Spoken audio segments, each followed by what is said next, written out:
Have you ever watched the same news story on two different networks and wondered if they were even talking about the same event? From the moment President Trump descended that escalator, media coverage hasn't just reported the news, it's shaped it. This isn't about journalism, it's about influence. The fact of the matter is, this is a dangerous person, this is a stupid person, and that's a bad combination. In our politics lead, Democratic Governor J.B. Pritzker of Illinois delivered a stark warning to the citizens of Illinois about the perils of authoritarianism in America. The gravest threat to democracy in America is President Donald Trump. When Trump announced his campaign, some media outlets laughed him off. Others went into attack mode. The media wasn't just reacting, they were framing a narrative. He's dangerous, unfit, divisive. But behind the headlines was a strategy. Control the story and shape the voter. But how do they do it? Let's look at their tactics. It's been more than a week since the president sparked outrage by blaming all sides for the violence in Charlottesville. You know the fact. Even before his stunning press conference ended, the fiery reaction beginning. Thank you.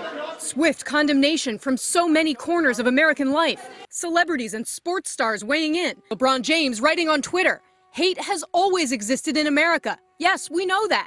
But Donald Trump just made it fashionable again. But the president did earn praise from one corner, white supremacists. Sound bites are powerful, especially when they leave out context. A 10-word quote can become a headline, while the full clip tells a completely different story. So what did Trump actually say? You look at both sides. I think there's blame on both sides, and I have no doubt about it, and you don't have any doubt about it either. What about the alt-left that came charging at the, as you say, the alt-right? Do they have any semblance of guilt? Let me ask you this. What about the fact they came charging with clubs in their hands, swinging clubs? Do they have any problem? I think they do. Very bad people in that group.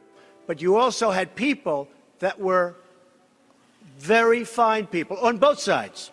You had people in that group, excuse me, I saw the same pictures as you did.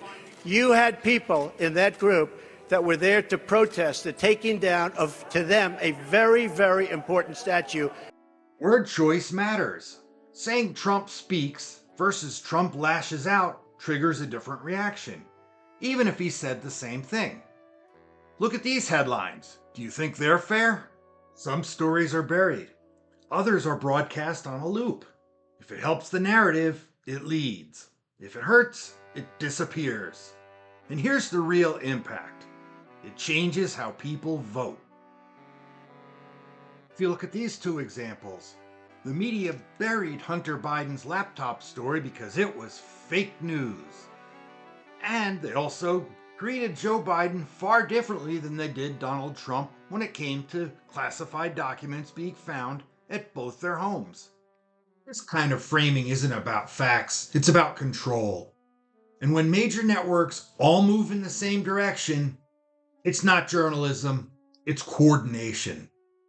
Whether you love Trump or hate him, the media shouldn't be the filter that decides what you get to hear. It's time to question not just what you see, but how it's being shown. If you're tired of the spin, hit that subscribe button. We're just getting started. Thanks for watching.